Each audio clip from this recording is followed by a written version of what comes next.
Angelo, and welcome to We Want Picks. We are going to break down the entire UFC Vegas 35 Barboza versus Chikadze card that is also the Ultimate Fighter 29 finale. It's kind of a mashup of a card. We have the Ultimate Fighter finale and a regular fight night all together in one. We're going to walk through every single fight. There's only 12 because there was a bunch of drops. We're going to walk through every single fight, our picks, our Monkey Knife Fight plays, our DraftKings opinions, and some of our bets. Let's just jump right into this, Jakey boy. Okay.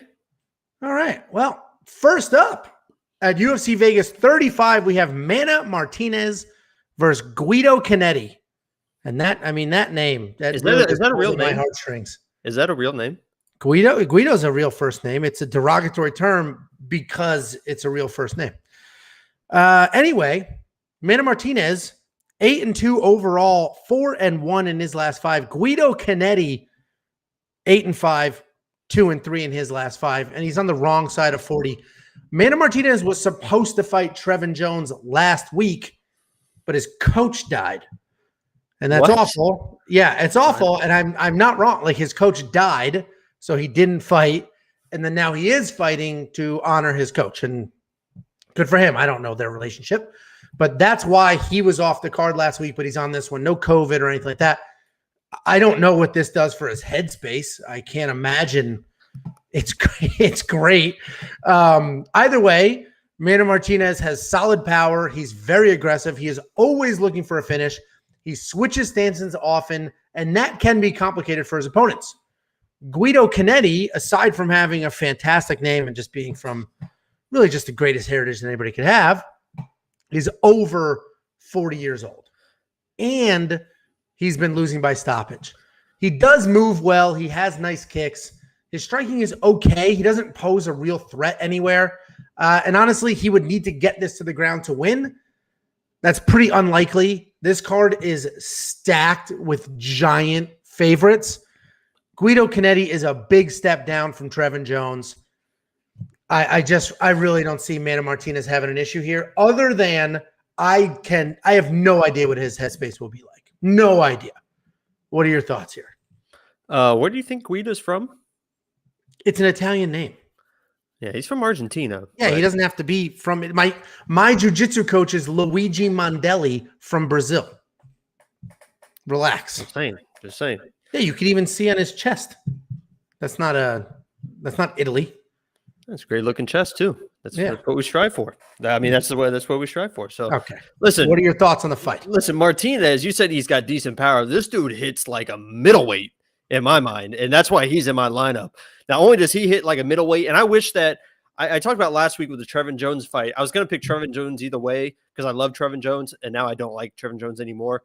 That's for different factors, but I was going to pick Trevin Jones, but that would have been a wild fight. Obviously, the Trevin Jones fight last week was still wild, but this would have been a fire fight because this dude hits like a middleweight.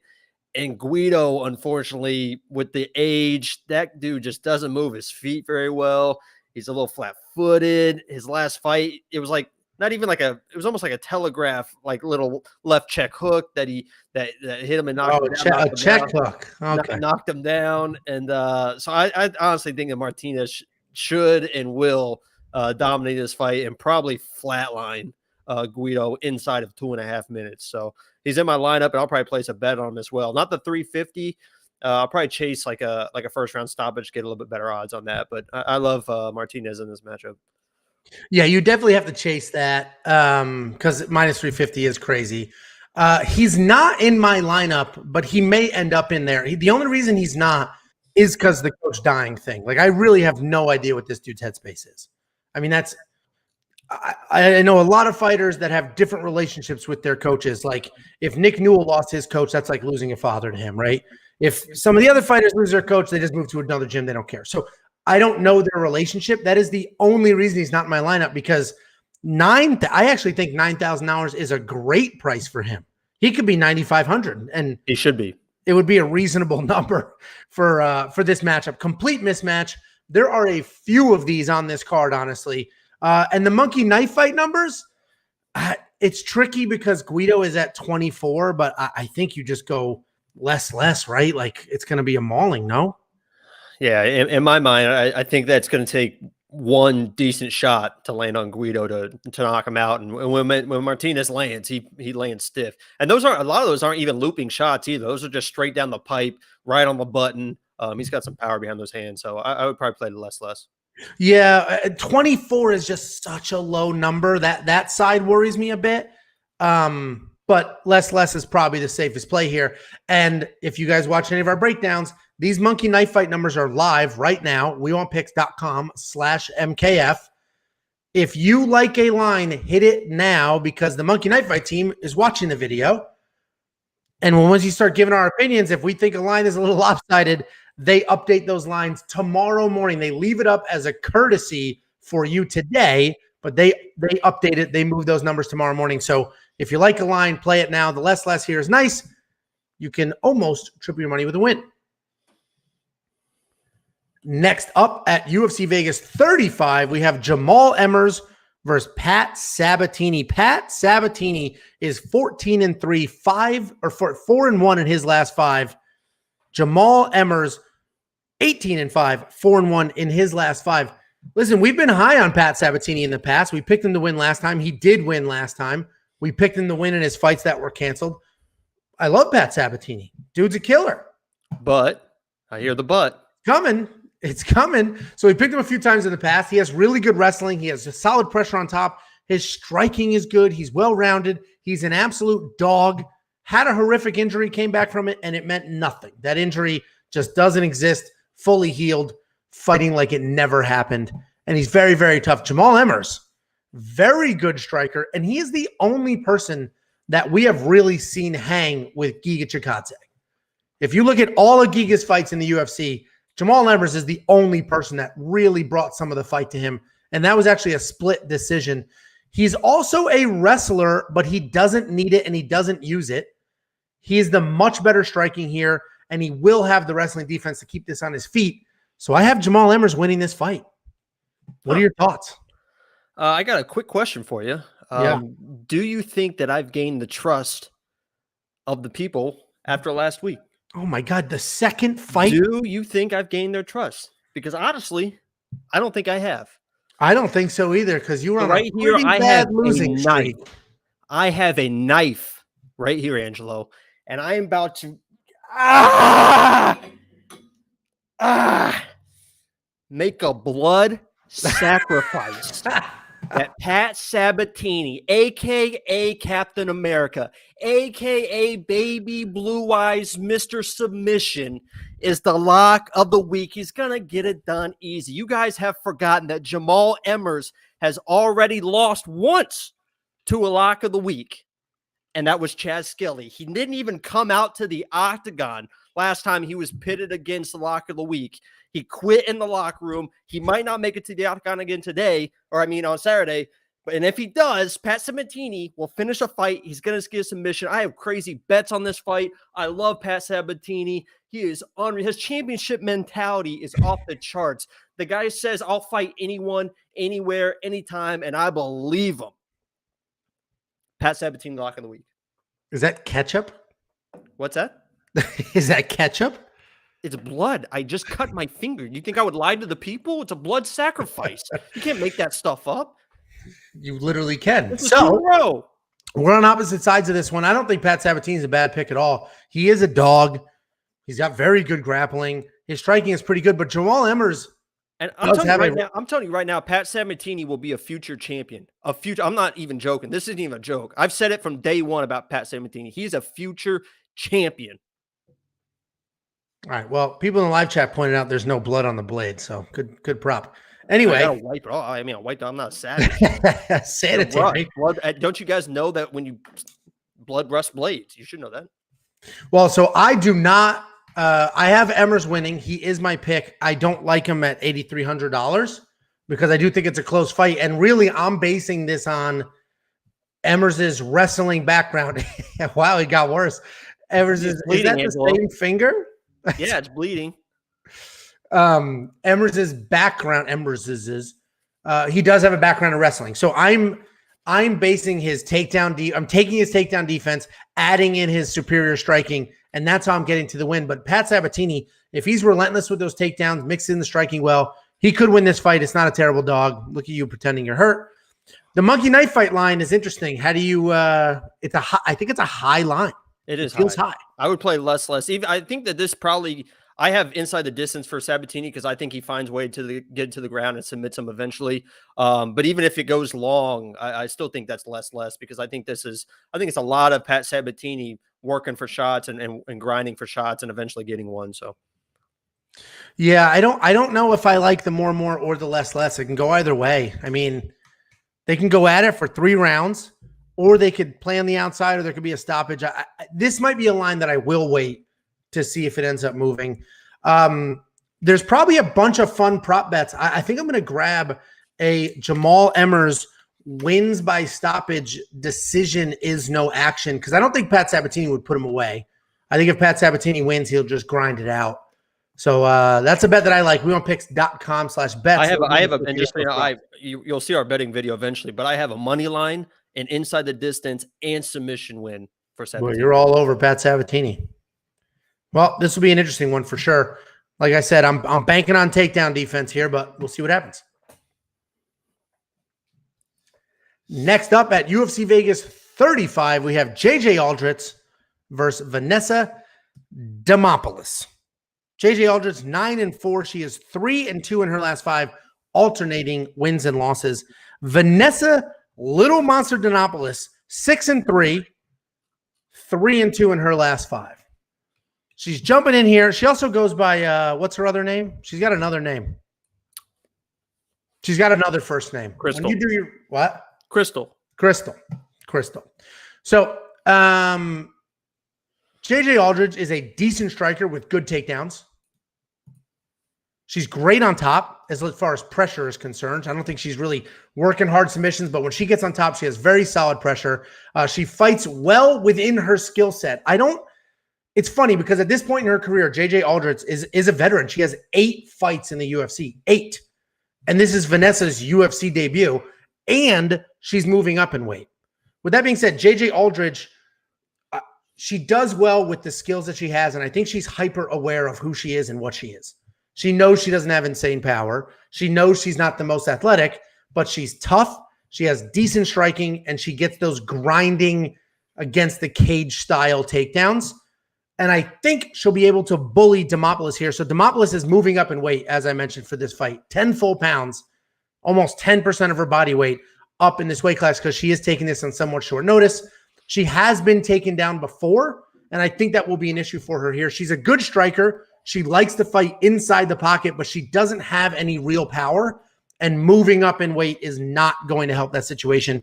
I think JJ Aldrich bullies her way to a unanimous decision. What do you think? Vanessa Ryan Hall Demopoulos. She has talked before in her fights where I think her coach yells at her because in training sessions she tries to Arminari roll or Imanari roll into heel hooks. She tried to do it in a fight that I watched. She loves the Imanari roll. She loves the heel hooks. And I believe her. I think that she's going to get this fight. It's going to be on the ground. I think she's going to submit JJ with the heel hook. This is my revenge for Ryan Hall. I almost made her my lock of the week, but are you serious right now? Yeah, I'm 100% serious. She's a brown. What have you seen that shows she has any actual grappling? Because she wins by submission. What do you mean? She has 3 submissions. So you can't just go by what Tapology says. What did you watch? I watched her get a heel hook victory. What are you talking about? So there you go. I lost my train of thought. She's gonna be my lock of the week, but I took emotions out of it. Even though she is, Ryan Hall reincarnated as a female. I like her to win. She's in my lineup. So I can't believe you put her in your lineup. She's gonna win. So listen, I think the short notice, the size issue, and JJ Aldrich is going to be much bigger, bullyish. It's Vanessa's or Crystal's UFC debut. I put a bet on her too for win by sub. Jeez. Well, it's going to be a fun live stream on Saturday, guys. So I do not agree with that pick. With that being said, I think there's probably money to be made with Monkey Knife Fight. I like the less. I think JJ Aldrich is the bully here, and she sort of smothers, takes away a lot of the striking. 67, 74, that's high. I think she'll get smothered. Even if it goes a distance, I don't think they'll get that many strikes off. What do you think? I mean, you think she's going to stop, so. Yeah, less probably. All right. Well, my pick, JJ Aldrich, Jacobs, we're heads up in the last two. This is not a good sign for you. Usually in these situations. Bet-wise, I don't have a bet on this fight. I probably will not bet. It sounds like you have a few, so check out the betting guide or go to wewantpicks.com/bets. Grab yourself a promo and a prop. Next up at UFC Vegas 35, we have a Dustin Jacoby versus Darren Stewart. We have broken down Dustin before. Dustin is 14-5 overall. He is 4-0-1 in his last 5. He is a professional kickboxer. Darren Stewart, 12-7 overall with a wild record in his last 5 fights. He is 3-1-1 in his last 5. His last 2 fights were against Eric Anders, one with the insane, I think it was a no contest, right? Because the illegal knee, and the other was actually a pretty wild drag him out war. Dustin Jacoby is a professional Muay Thai striker. And MMA and Muay Thai are very different. We picked against, what the hell was her name? What's that? Just last week, we picked Nunes to knock out, what was her name? Who knows? She's in Bea Malecki. We picked Nunes to knock out Bea Malecki. Bea Malecki was also a professional Muay Thai fighter. But styles make fights. Although Dustin is a Muay Thai fighter and this is an MMA fight, he is far more experienced in MMA than Bea Malecki was in some of the other sort of transplants. Dustin Jacoby will also be the much bigger fighter here. Darren Stewart is not as big, honestly. Darren Stewart has legit power, but not the same crisp technique as Dustin Jacoby. He's moving up in weight, so he's just not going to be as big. It's that simple. He's moving up in weight, and he's had those 2 fights with Eric Anders. We've seen Stewart's chin fail him in the past, and I don't think Dustin Jacoby is the type of guy where you really want to test your chin. He has been able to take that Muay Thai striking, adapt it to MMA, and he is doing really, really well. I absolutely love Dustin Jacoby in general. I love him in this fight. He is in my DraftKings lineup, and I have an inside the distance bet on him. I'm all over Dustin Jacoby. What are your thoughts? If I could have a backup lock of the week, I'm just kidding. No, I'm just kidding. I actually like Jacoby. Boot you. I actually like Jacoby in this matchup as well. I think the thing that's going to determine this fight is who is able to dictate the pressure, right? Because if Darren is marching forward and gets Jacoby on his back against the fence, I think he has some real success because he does have some real straight line power. But at the same time, I just bit my tongue. At the same time, Jacoby, if he pushes Darren Stewart against the fence, we saw what happens to Darren Stewart because Eric Anders did that the first fight and was actually just demoralizing Darren Stewart before the illegal knee. And it really wasn't that hard of a legal knee. I think Darren Stewart, to me, kind of took the easy way out. Most people, I mean, he hit the knee through the hand. He knew he was losing that fight. He was going to lose that fight. So he just kind of took the easy way out and said, I can't compete anymore. I think the doctor ended up stopping it because he said something was going on or whatever. But most fighters do not tell the doctor anything like, okay, give me a few minutes, I'm good to go. I think he was looking for the easy way out. I think Jacoby comes just pressures all over him in this fight, and it ends up winning. So, and I also love Dustin Jacoby for fight IQ too, because this guy knows how to steal rounds. He knows how to either get the last strike or shoot that last takedown or do what he needs to do in a close fight. He understands where he's at in a fight and knows how to steal rounds. I think that this could be kind of a boring decision that Jacoby ends up winning in the last minute of each round. So I like Jacoby in this matchup as well. Yeah, I mean, so we're both on Jacoby. $8,800. It's a lot of money, but I think it's a fair price to pay. Like I said, Darren Stewart is moving up in weight. Darren Stewart's not on a great little streak lately. We've seen him lose 2 in a row. One of them, he was basically knocked out. And then, like you said, I don't want to say he took the easy way out because I didn't get hit in the head like he did. But I've been hit in the head, and I got back up. I like Dustin here, and I mentioned I have an inside the distance bet, or I think I do. I have the notes that I did. I'll have to check my Bet Online account to see if I actually placed it, but I have the notes to place it if I didn't already, which means I like the less on Monkey Knife Fight. I think it's either Dustin piecing up Darren, and if he's not piecing him up, it's because Darren is sort of bouncing around, staying on the outside. and it'll be a lower volume. 84, 72, that seems high for a couple of big strikers like this with stoppage power. What do you think? Yeah, I agree, and I wouldn't be surprised if Jacoby comes in and uses some of his wrestling as well. He's got decent takedowns. He has pretty good takedown defense, which Darren's got good takedowns as well. But I think that his takedowns are better than Darren's, or his takedowns are better than Darren's takedown defense. I wouldn't be surprised if there's grappling in this as well. Like I said, Dustin, if he knows he's behind in a round, he shoots a takedown to win the round. So I definitely like that less play. Well, and that's how Darren Stewart just lost his last fight, right? He was taken down and he was controlled there. So. Yeah, I think Dustin's a good pick. I think he's a good DraftKings play, and I like the less on Monkey Knife Fight. I have notes to grab, if I didn't already grab, I don't have it up my screen, inside the distance on Dustin. I like him that much here. That's bold. Next up at UFC Vegas 35, we have Wellington Turman versus Smiling Sam Alvey. Wellington Turman is 16-5 overall, 2-3 in his last 5. Sam Alvey is 33-15, and I'm pretty sure he's 0-15 in his last 15. He is not on a great streak. I'm looking at it right now. His last win is 1983. So. He gets more chances than most, honestly, and I think it's because he is fun to watch. He's a gamer. Like, he's never in a boring fight. And, the UFC likes to use him. In this case, I think they're using him to get Wellington Turman back on track. Wellington Turman was a guy who came into the UFC, a pretty highly touted prospect, hit a little bit of a skid. And I think they're like, okay, here's Sam Alvey. If you beat him, great. You beat him. He's an actual veteran at this point. He possesses actual power in his hands. You beat Sam Alvey. Let's build you back up. You lose to Sam Alvey. You're just not ready for the UFC. And that's the matchup here. Let's do the quick breakdown here. Sam Alvey, as I mentioned, he has a really long leash with the UFC. He's on a pretty bad losing skid right now. This absolutely has to be his last opportunity. If he loses this fight, there's just no possible way he's going to fight again. That would be insane. But he does have deceiving power. When he's out there and you're watching him fight, he does not look like a guy that has power. He does have power in his hands, and he has very, very unorthodox striking. He can put you away with one of his weird from the hip, out of nowhere looping shots. And he'll always be in a fight because he is very tough. He is always throwing that, and he is always smiling, hence the nickname.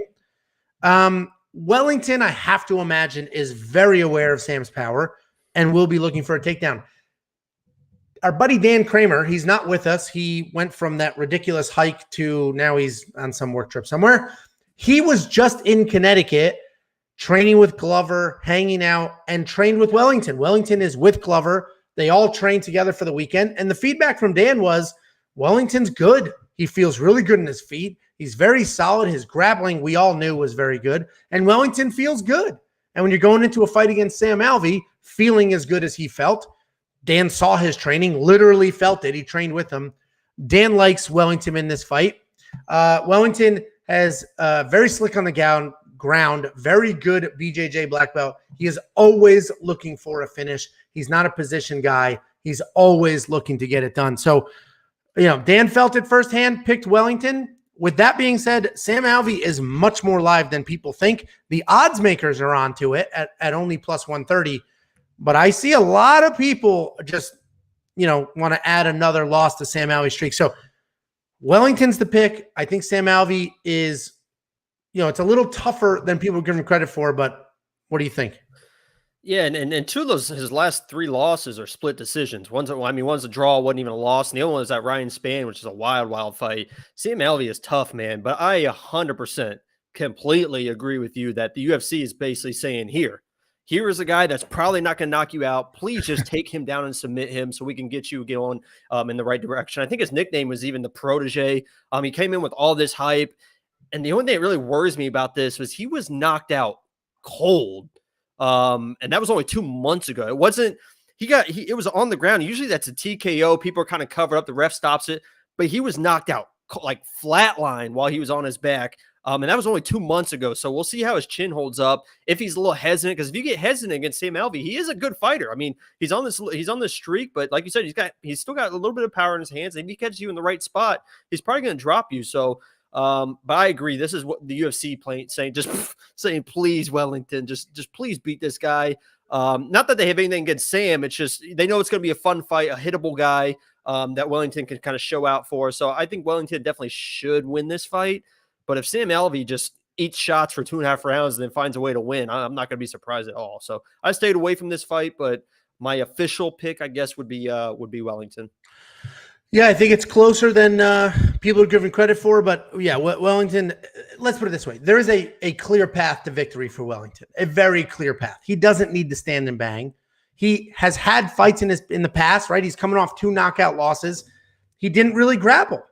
He was striking, was probably too comfortable striking, and he must be aware at this point. I mean, he's training with Glover. Glover has incredible fight IQ. He's one of the most realistic people on the planet. He's definitely talking to him saying, you need to shoot takedowns. You're amazing at wrestling. Use your at jiu-jitsu. Use your jiu-jitsu. He's got a very clear path to victory here. I think he takes it. I think he gets it done. I'm not spending the $8,400.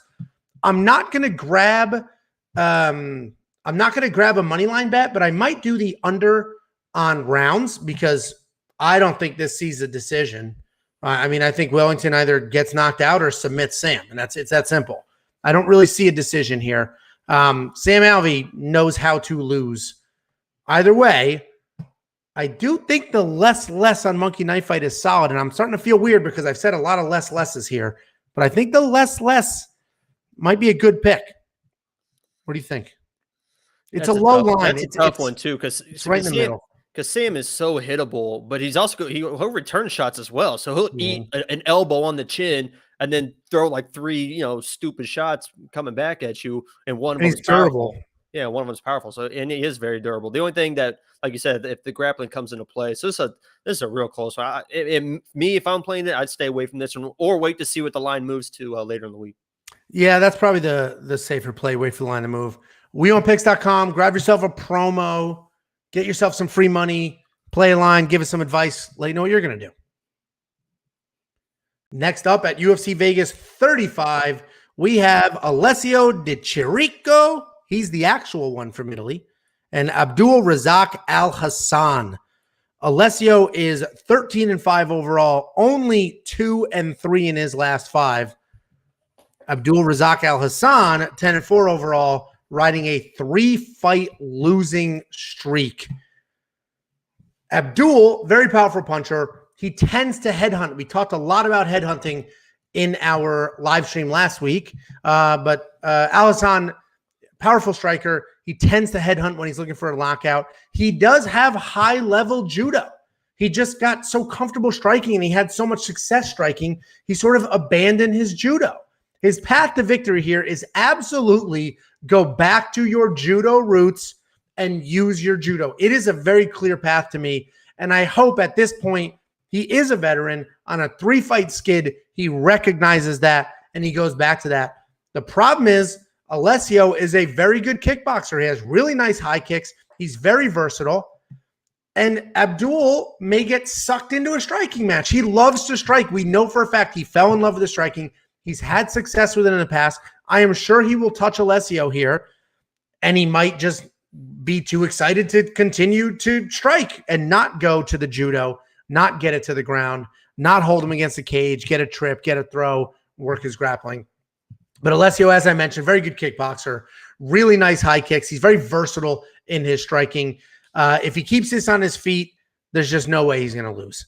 He has good forward pressure, and I just see him getting it done if he keeps it on his feet. But I have to assume that a 10-4 veteran, a 14-fight veteran who has had as many fights as he's had in the UFC will make the adjustments needed, grapple, and get a win here.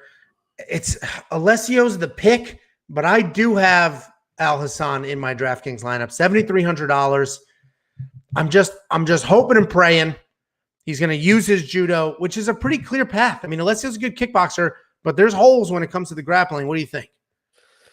Yeah, Abdul is actually probably good value at $7,300 because when he wins, it's never been outside the first round. So it's going to be 1,000,000 points. He literally has never won outside the first round. But last fight, we did a breakdown of his last fight.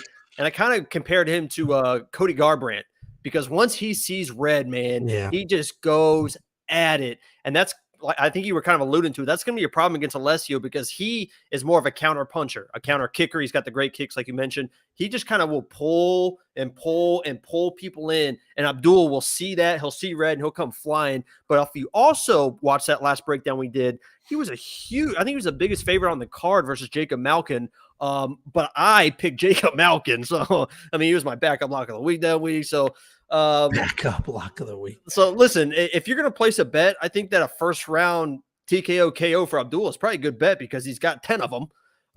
But Alessio probably should win this fight. I think it's just such a toss. When you have someone with that much power, it's so hard to pick. So that's why I don't have either one of these guys in my lineup. I can see why you did the $7,300 with Abdul. And also, I don't know if you saw his Alessio's kind of Italian fire come out after his last win, or was that his UFC debut, his last win?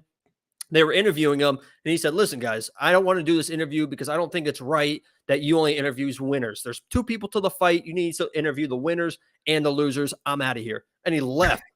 It's like, what? You want, if you just lost a fight, you want to go up there and talk to me? I mean, some people do, but it's like, that's kind of a weird stance to take, but it was interesting. So He's a freedom fighter. Yeah. But, the reason I went, and we'll do our full DraftKings breakdown after this, the reason I went with Abdul is I only had like $7,500 left. And the choice of fighters, he is the only one in that sort of price area that I absolutely think will get it done or can get it done. Everybody else, I mean, this card, the favorites are the favorites for a reason. This is probably one of the most straightforward cards we've seen in a long time. You remember 3-4 weeks ago when only favorites won, and then the week after that were like only underdogs won? I think we're back on the favorites in this card. There's a few live underdogs. Pat Sabatini's a live underdog. We'll talk about another one in a minute, but that's why I have Abdul in my lineup. I might switch it out, but as far as underdogs are concerned, especially 2-to-1 underdogs, $7,300 underdogs, he's probably closest. Or the most live, if you will. Monkey Knife Fight. I'm going to go more. I think I'm going to go more because that's tough. Because, like you said, every single one of Abdul's wins is in the first round, which 48 strikes in one round is not. And I don't think Alessio is a big volume guy. He's kind of a counter guy. So Abdul will have to put that pressure on him and not get knocked out in the process, which is, we'll see what happens, but I don't know what I would play there. That's another tough one. Yeah, that's a tough line. It's like literally right in the middle. That's a tough line. I'll probably leave that one alone too. I hate leaving Monkey Knife Fight lines alone because we can just wait and see what everyone else does and reassess it on Friday. Yeah. All right. Well, we'll see what happens. That's the responsible move. And I guess when Dan's not here, we might as well be responsible. There's no reason to be filthy degenerates. But I do like what you're saying, a first round stoppage prop for Abdul. I mean, you're right. He has 10 of them.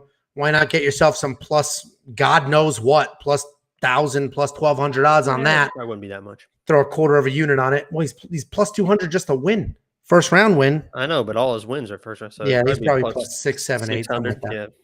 Well, weonpicks.com for the bets.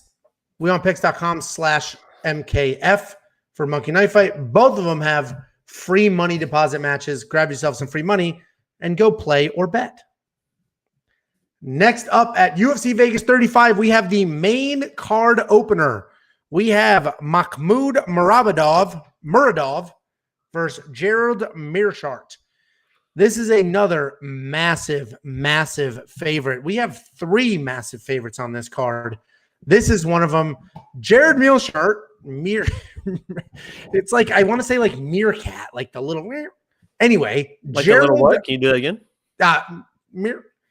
Gerald Meerschaert is a very good grappler. He is always live for a sub. He is not very good on his feet at all. His biggest issue here is he doesn't have offensive wrestling. So his path is get it on the ground and you will dominate 90-something% of people. The problem is he's not great on his feet and he can't really make it go to the ground. He sort of relies on other people to try to take him down.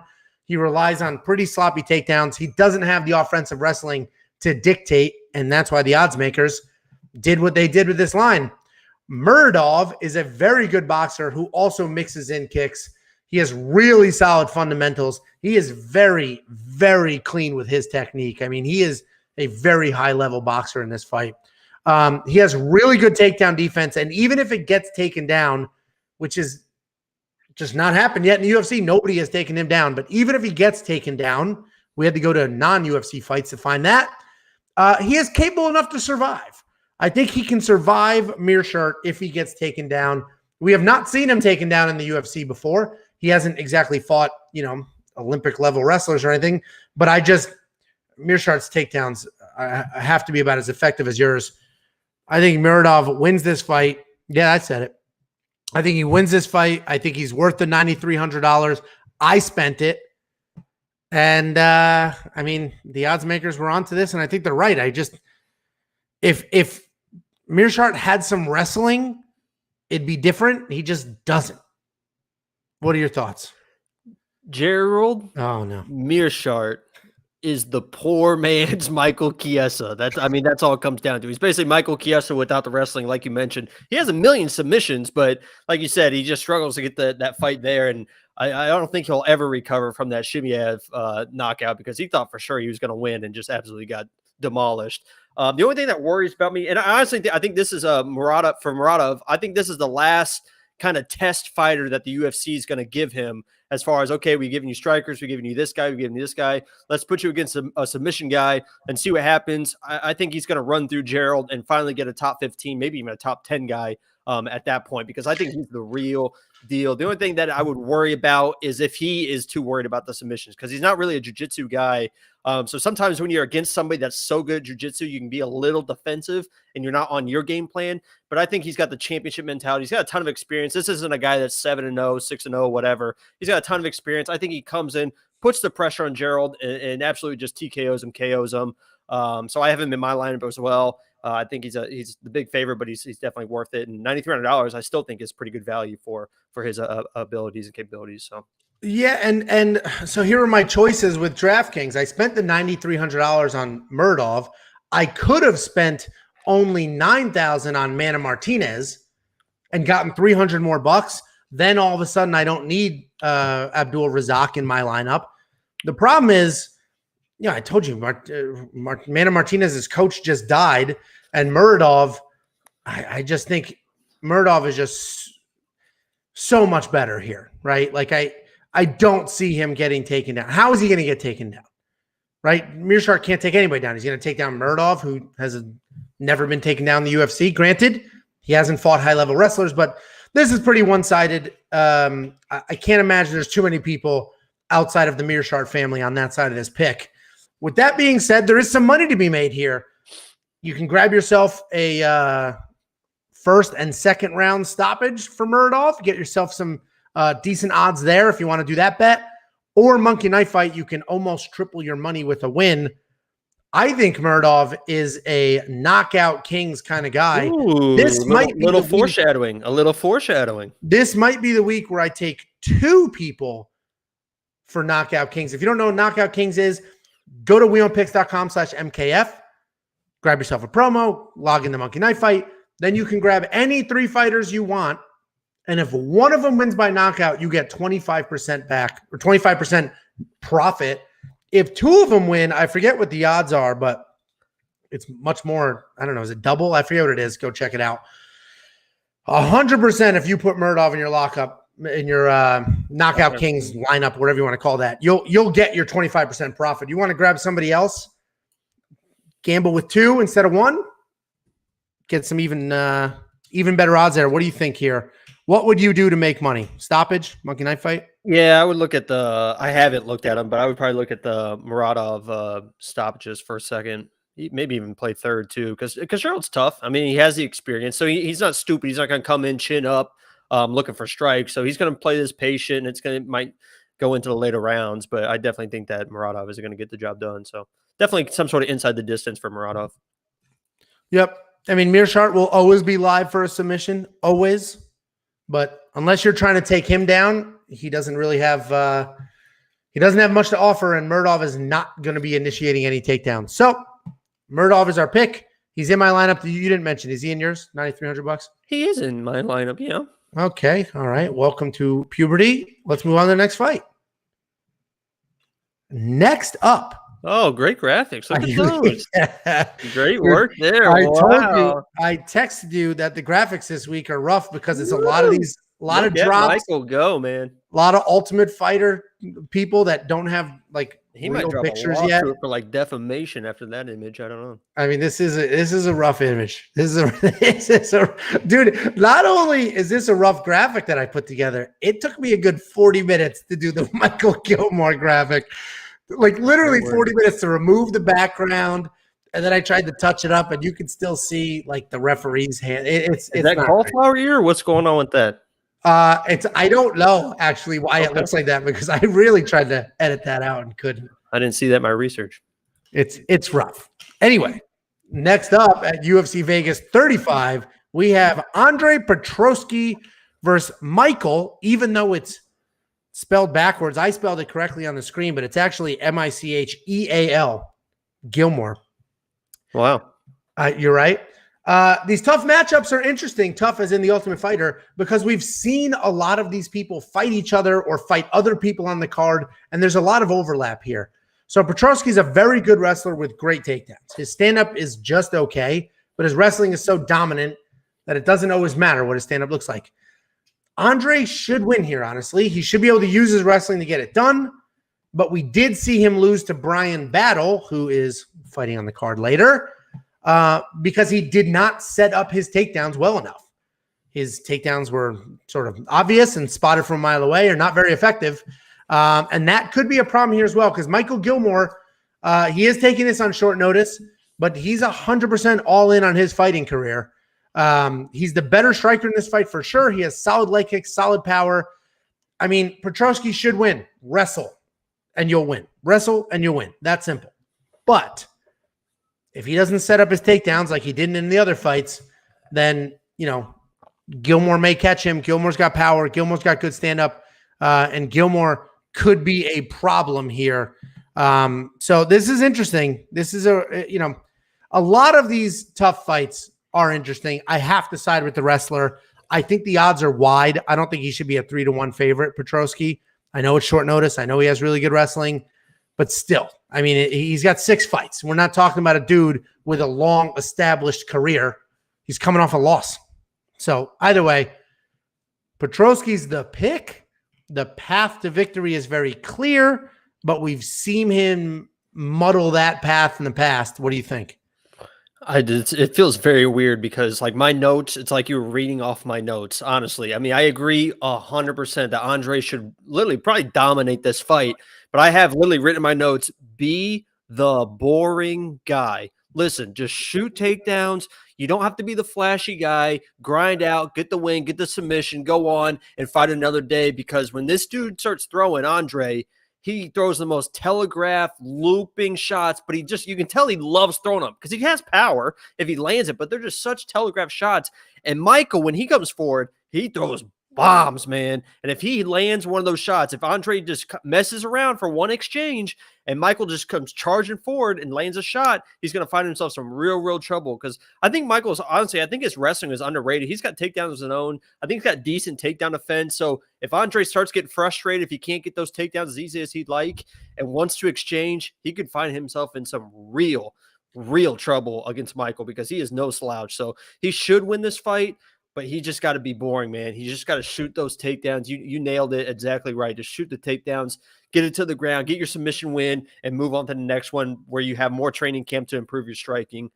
Just pile up your wins, man. Just be boring. So I stayed away from this because I think Michael, like as you alluded to, is a lot more live than the 240 says. But Andre should win this fight. Well, I already have a bet on this fight. I did the over on rounds. The round line is at 1.5. I think this absolutely goes past 1.5. I mean, I think Petroski wins. He should win with his wrestling if that's the path he chooses to go. But let's keep in mind, these are pretty inexperienced guys. I mean, 5-1, 6-3. Neither one of them have 10 fights in their entire pro career. I just, I do not see this being an absolute blowout. The odds makers do. Or if it is a blowout, it'll be a one-sided wrestling match. So I think this goes over 1.5 rounds. I already put money on that. WeOnPicks.com/bets. I hit that line. I did the over. The line is set at 1.5. I love doing overs on 1.5. I went 1-1 with that last week because William Knight had all the power. We thought he would, but I thought it would last a little longer. What the hell are you doing? Sorry, it's like my camera's like blue. Okay, well, I mean, it's probably reacting to all the blood from earlier. Either way, Petrosky is both of our pick. I bet the over on rounds. WeOnPicks.com/bets. What's your monkey knife fight play? More? All these are so, man, these are like. The lines are getting better and better. And they're getting better too. You're watching, it's annoying. Yeah, especially. Be worse. Yeah, Chris. Be worse. Come on, man. If you could just like 100 on this, we'd all feel better about that. Because it is so tough. Because Andre could easily just take him down, submit him easy.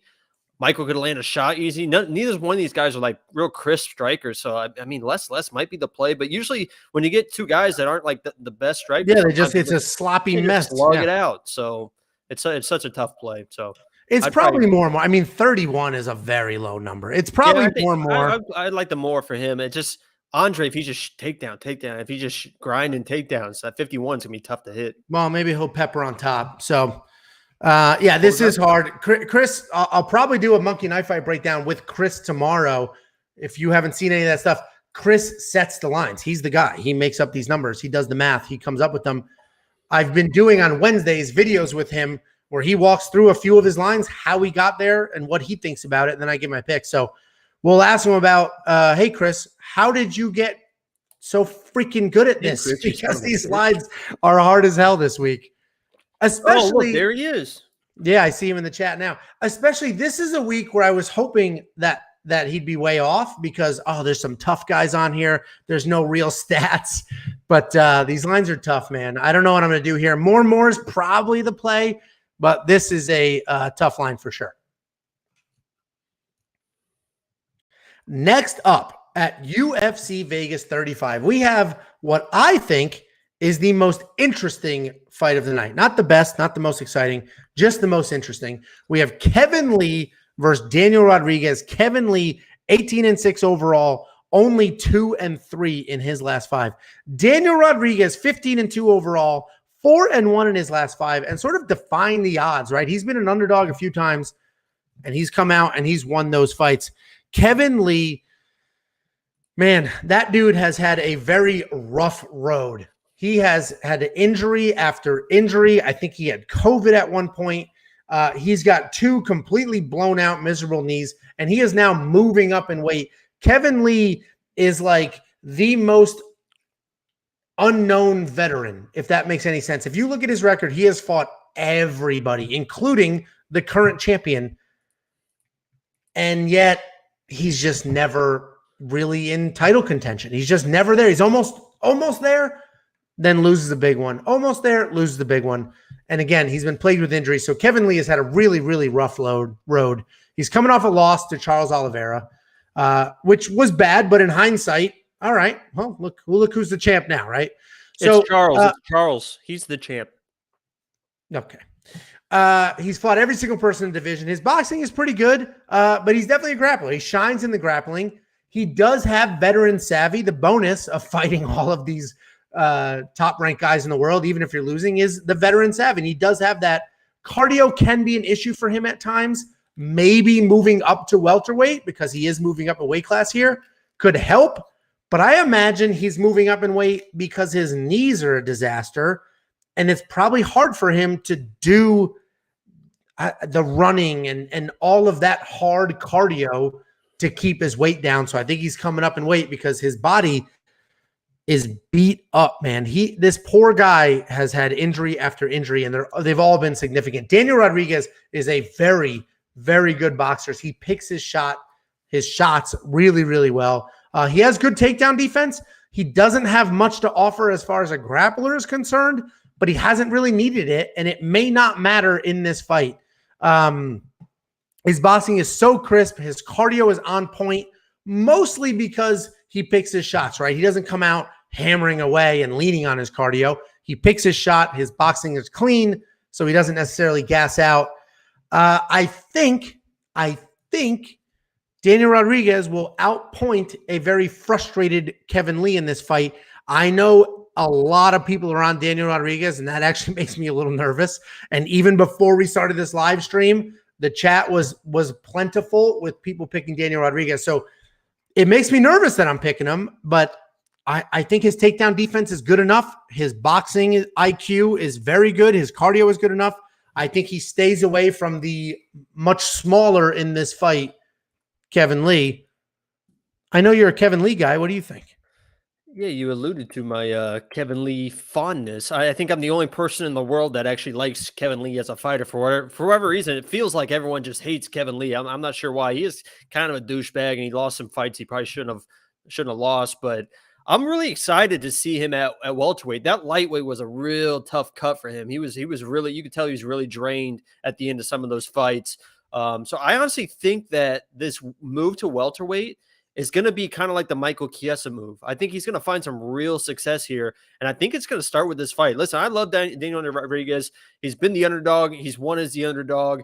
Everyone leading up to this fight was like, Daniel Rodriguez is going to be the lock of the week. He's going to be the lock of the week. He's going to be the lock of the week. It does seem like it's the easy pick against Kevin Lee, but Kevin Lee, honestly, is like one of the most talented dudes in the UFC, like, period, I think. His talent is off the charts. He just hasn't really been able to put it together in certain fights. I really think that the weight cut has been an issue. I think the move to welterweight, we're really going to see the true Kevin Lee. If he can't get this fight to the ground and submit or TKO Daniel Rodriguez, then he's not what I thought he was, for sure. But I think he's able to do that. I like Kevin Lee in this fight. Not enough to put him in my lineup.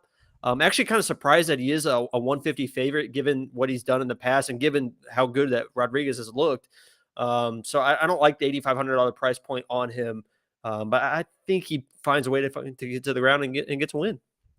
Yeah, it's. I mean, I opened this with, this is the most interesting fight on the card. I'm really intrigued by this fight. I mean, Kevin Lee, he has two bad knees, straight up, two bad knees. He's the smaller guy moving up, but Kevin Lee is the more well-rounded fighter here. He has more ways to win. I mean, his hands, he's capable. He's not as good, but he's capable on his feet for sure. He can definitely grapple, and he shines on the ground. Daniel Rodriguez is a boxer who has some takedown defense. I mean, he's not. And just to mention the takedown defense, Mike Perry took him down twice. Yeah, but Mike Perry is. You're 100% correct, but Mike Perry is freak strong that it will make up for poor technique. He'll literally Mike Perry is an undersized welterweight. He's an undersized. It doesn't matter. He's so freak strong. It doesn't matter. But listen. I hear you. I'm not. You look at Kevin Lee. Kevin Lee's not that strong. I mean, he's pretty strong. The only issue is you're going off pictures. Kevin Lee has had like staph infection on his chest for like 5 years, so we'll see if he's gotten rid of that. But either way, I mean, this is an interesting fight for a reason. I think Daniel Rodriguez wins because how beat up Kevin Lee is, because Kevin Lee is moving up in weight. I don't think Daniel Rodriguez beats a healthy, appropriately sized Kevin Lee. I mean, I don't think he does. Kevin Lee has more ways to win. He's competent on his feet. He can wrestle. He can grapple. And he has one of the best KOs of all time against Gregor Gillespie. That head kick was, the sound of that echoing was just like conk. Oh, awful. Yeah. I mean, so I have Daniel Rodriguez here, but it's a very cautious pick. I'm not in the the odds makers got this wrong. They're crazy. How could they do that? I actually think these odds are correct. I'm just picking Daniel Rodriguez for all the reasons that I mentioned. If you take healthy Kevin, healthy Daniel, they're the same size, I think Kevin wins. But that is not the matchup that we have here. And styles make fights. Matchup makes fights. Daniel Rodriguez is in my lineup, 7,700. I would have preferred to spend less than that, but I do have him in my lineup. I have him in the under $8,000 mark. And I have no idea what to do with this Monkey Knife Fight line. Probably less, honestly, because if Kevin Lee takes him down, I think Daniel Rodriguez is going to have some problems. If it stays standing for that long, Kevin Lee's going to have some problems. So I think less is the play. What do you think? Yeah, I'm looking at even in a 4-round fight against Dos Anjos, Kevin Lee had 40 total strikes. He lost in the fourth. He got submitted in the fourth round, but that was only 40 total strikes. This would be a little bit different. I could see him standing and banging with Daniel and trying to show off the move to middle, or the move to welterweight, maybe trying to show off his power. I could see this going like a kind of a 3-round war and more. So I would probably play them more on this. I think Kevin Lee, his path to victory is takedowns, and he might be one of those where he just kind of gets a takedown at the end of rounds to try and steal rounds, but the rest of the time he wants to stand and bang and kind of prove himself because he is a pretty proud guy. He's a pretty confident, proud guy. So I play them more here, I think. Well, it's funny because I have my notes, so I do all my research, I watch my tape, I take my notes, I do all that crap, and I have a spreadsheet. I have the fighters' names, I have the notes on each fighter, I have DraftKings, yes or no, then Monkey Knife Fight, more or less, whatever, what bets I have in my pick. I had less on this before I even knew what the line was. So when I saw this line, I'm like, and I'll back you up on that because Kevin Lee, the last time he got over 74.5 strikes was 2016 in a 3-round decision that he won versus Efrain Escudero. Oh man, I love Efrain Escudero. He's an Ultimate Fighter alumni and a nurse. Wait, is he a nurse? Yeah, he was the nurse. I don't remember. He was a good wrestler, Ultimate Fighter alumni. Anyway, we're off topic. I like the less. I like the less. I didn't play anything yet because they went live. I did the graphics. We're recording. But as soon as we're done recording, I'm going to go ahead and play that. weonpicks.com/MKF. You get yourself a free promo. They literally give you free money on your deposit. Use the free money. Play some of these lines. Don't even use your real money. Use the free money. It's literally that simple. No nonsense. Grab yourself some of these lines. I'm going to grab it. And Chris, who sets these lines, are going to leave them for tonight. So if you like it, you think it's wrong, hit it now before it moves. Next up at UFC Vegas 35 and the Ultimate Fighter 29 finale, we have an Ultimate Fighter finale. We have Ricky Tershos versus Brady Heistand. These names are bad, even when I hear them announced. I can't remember them correctly. Anyway, Ricky is 10-2 overall, 3-2 in his last 5, alternating wins and losses. Brady, 5-1 overall, 4-1 in his last 5. And this does not include, these are real professional fights that we're talking about, not amateur, not exhibition.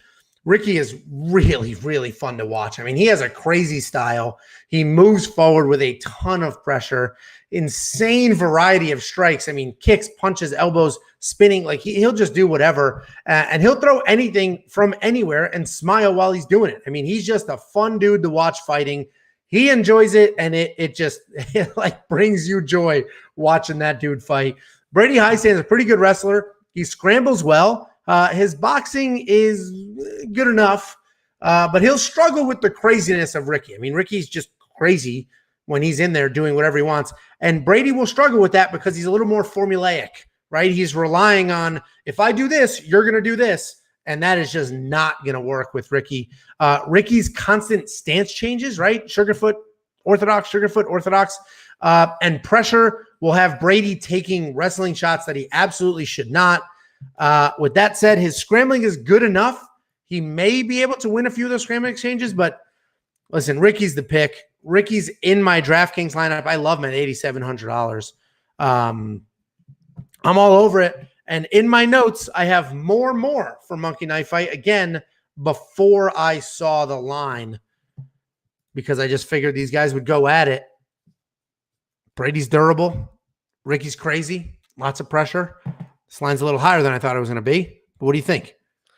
Yeah, Pretty Ricky. I love that nickname, which I think you and I both agree is one of the best R&B groups of all time, Pretty Ricky. Pretty Ricky Blue Stars is honestly one of the best albums in music history. If you guys is happening? What's happening? What's that? What's happening? Do you know Pretty Ricky?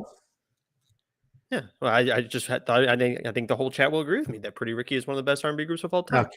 But I agree. He's one that when I started watching film on him, you nailed it. That dude he has more fun fighting than you even have more fun watching him, and you have a ton of fun watching. This dude is all smiles, in and out, switch of stances. The only thing that kind of worries me, and when I watched him, I'm like, okay, yeah, this dude is going to be in my lineup for sure. Then I started watching Brady, and I saw how good his takedowns are. And I started watching Ricky a little more closely. His offensive movement is fantastic, but his defensive movement is not as good as offensive movement, meaning that when Brady starts crowding him, he kind of tends to go to the wrong places when he's trying to get out of situations. And if Brady gets his hands on him, he's going to be able to get those body locks. He's going to trip him. He's probably going to get to the ground. And Ricky's decent on the ground with his jiu-jitsu, but I think Brady's wrestling will be too much for him if it gets that position. I don't know if Brady can get that position, as you mentioned, because of the movement with Ricky. So I have Ricky in my lineup. I'm not quite as confident as I would like to be, because I think that if Brady gets a hold of him, that this could be a completely one-sided fight for Brady as well. So I'm going to rely on Ricky's movement and in and out style and switching stances to kind of confuse Brady, as you alluded to be able to get the win. And if he gets a win, he's not a knockout guy, but he's a volume guy. I mean, that guy is just non-stop. It's just boom, boom, boom, boom, boom.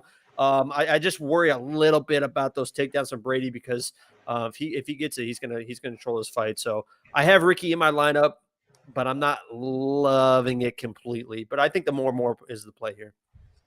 Yeah, I agree. At the end of the day, like, these are Ultimate Fighter. These are guys in the Ultimate Fighter, which, I mean, Dan Kramer, the other host of this show, was on the Ultimate Fighter. We just had Dean Thomas on our show, who was on the Ultimate Fighter. And I think I haven't announced this yet, but they reached out to me for next year to be on the Ultimate Fighter. Oh, did they? Yeah. So Ultimate Fighter Make-A-Wish edition. Right. So either way, I think it should be a fun fight. Anybody who has the wrestling ability of Brady's can be a threat. But I think Ricky's just too versatile, too experienced, too crazy for Brady to set up clean shots. I think he'll get frustrated and may have some trouble with it, or he could be a wet blanket and then we're screwed. But I do think Ricky will win this fight. I think he'll get it done. I told you I had more in my monkey knife fight column on my spreadsheet before I saw the line. It's a high line. I think I still like more. So yeah, I think I still like more, and Ricky is in my DraftKings lineup, $8,700. I'm pretty comfortable with that.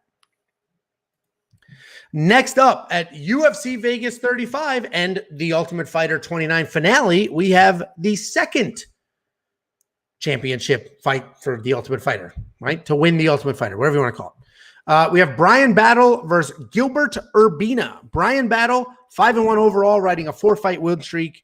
Gilbert Urbina, 6-1 overall, and he won a fight, lost a fight, won everything before that. This is weird because Brian Battle earned his way, right? He is the actual finalist. Gilbert Urbina is stepping up. There was an injury. He lost in the semifinals, but he is stepping up, and he is now getting this opportunity to become the Ultimate Fighter, even though he didn't necessarily earn that with a win in the semifinals. This is striker versus grappler, again, essentially. So when you get to see these guys fight in the Ultimate Fighter house, it's interesting because they all fight each other, or at least kind of all fight each other. And then they get to, we get to do some MMA math and figure it out from there. So we've seen Gilbert lose, and he lost his last fight because of striking. He was outstruck, and that's how he lost his fight. Brian Battle is a good striker. He has good volume. He has nice head kicks. He looks to keep it standing, and he has decent takedown defense, at least what we've seen from him in the house. So it shouldn't be much of an issue. Gilbert Urbina, again, he lost in the semifinals. He is not in the finals of the Ultimate Fighter with a win, but he did step up. So good for him. He's a very good grappler. He's competent on his feet.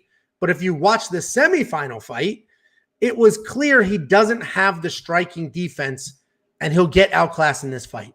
So I think Brian Battle wins this fight. And I just think striking versus grappling, and the striking wins. I think it's that simple, because Gilbert's grappling isn't so amazing, and we just watched a similar matchup in the semifinals that Gilbert lost. So I think it's pretty clear Brian Battle will win this fight. I did 2 units on the Brian Battle money line, 2 full units. If you guys watch my bets every single week, I usually do really well. I'm up units every single week, or at least pretty much even. I almost never put 2 units on anything. The last time I put 2 units was last week on Parker's fight to go over 2 rounds, which worked. And now money line on this. I never do 2 units on a money line. I did Tisha Torres. Actually, maybe I don't know what I'm talking about, because I guess I do 2. But I did 1 unit and then added 1 later. This I did. Are you still going? Are you still going? I'm still going. This, I saw it. I did the breakdown. I was like, Brian Battle, 2 units, snapped my finger, and that was the end of it. So What do you think? I refuse to make a pick. What? I honestly, I know these guys are Ultimate Fighter guys, but I just don't think either one are very good. And it's so tough to make a pick in this matchup. Brian Battle, you mentioned he won his last fight, but he was like getting not the crap beat out of him, but he was getting out grappled the entire fight, and then found like a Darce or something in the third round to win. He was going to lose that fight. You mentioned Gilbert lost his last fight, got dropped in that fight a couple times. This is going to be a sloppy mess. I honestly have no idea who's going to win this fight. I would go for Battle, because even in that fight where he was getting taken down, he did get back to his feet. So even if Gilbert is able to take him down, I think he's able to get to his feet and use his striking. So I think my pick probably would be Battle if I had a gun to my head, and had to pick. But I just don't like either one of these guys. I don't. That's funny. Honestly, I thought it was pretty clear. Like, I agree. This is the Ultimate Fighter. And, so that's a lot of younger, less experienced guys. And I mean, again, we have 6 total fights versus 7 total fights in the UFC as a co-main event. Like, I get it. I totally get everything you said. With that being said, I think it's pretty clear who's going to win this fight. So, but to your point, when you have that little experience, there are holes, and we'll see what happens. It is hard to, we don't have hours and hours and hours of fight footage to break down, but I thought this was pretty obvious what was going to happen. And mostly because we just watched Gilbert lose a similar fight. And, what did he do? Change his entire world in, Battle his last fight was just getting out grappled, and then found a Darce. So they're both literally coming. In my mind, they're both coming off losses. That's why when I saw this, I was like, I thought this was supposed to be for like the Ultimate Fighter like finals. I thought this was supposed to be it, because in my mind, both these guys are not very good. Yeah, neither one of them are great, but one is better than the other. So I'm going Battle. Sounds like you're going with Battle as well. I have him. Do I have him in my DraftKings lineup? I have him in my DraftKings lineup. I did 2-unit money line bet, which maybe I'll regret on Saturday. We're doing a live stream, so watch then, see if I get annoyed or if I'm happy. On Brian Battle, I have no idea what to do with this Monkey Knife Fight line. None. I would go more just because I think it's sloppy. Yeah. Yeah, you're probably right. I know I'm right. Next up at UFC Vegas 35, we have the main event of the evening. We have Edson Barboza versus Giga Chikadze. Edson Barboza, 22-9 overall. He is riding a 2-fight win streak, and he was on a bit of a skid before that. People were talking about maybe Edson's done. He's, been in some wars. He's starting to age out, but got himself a nice 2-fight win streak, and he's looked fantastic in both those fights. Giga Chikadze, on the other hand, is streaking big time. 13-2 overall, 5-0 in his last 5. He is just on an absolute tear. This is almost a changing of the guard situation. These guys are very similar, very similar. This is going to be an awesome fight. I mean, this could co-main a pay-per-view. I mean, this is a fantastic fight. This will be a ton of fun. Edson Barboza, great striker. He has amazing movement. He is stupid fast. He has fought every single person in the division. Every single person. He's ridiculously technical, and he's coming off of that awesome win against Shane Burgos. I mean, he outclassed a pretty good kickboxer. He put a spell on him. He didn't even knock him out. He just put a spell on him. It was like a snake striking someone, and then all of a sudden they die of poison a few seconds later. It was, the stoppage was nuts, and everything before that was just complete domination. And when you first look at this, you'll think, well, Giga's the favorite. Giga should win, or Giga should be the favorite. And I guess he is. The line keeps moving. Giga's the favorite. Giga should win. But then you factor in Barboza's experience, his little 2-fight recent winning streak. At the end of the day, Barboza does have more tools in his bag. I mean, he's good at jiu-jitsu, great striking, and has insane experience. His leg kicks are lethal. I think the leg kicks will be the difference in this fight. Giga Chikadze is the future of this division. I don't think there's any bones about that. He has great striking, solid jab, phenomenal kicks. He stopped Cub Swanson with a liver kick in an awesome fight there. and Jacob's favorite fighter is Cub Swanson, so that didn't end well. He had a loss on Contender Series, but if you remove that and don't consider that a real UFC fight, he has not lost in the UFC yet. And he hasn't really been in any trouble. So logic would say that he needs to out-grapple Edson Barboza here. Or sorry, that you would need to out-grapple him. Edson Barboza would need to out-grapple Giga here, but we haven't seen anybody do that.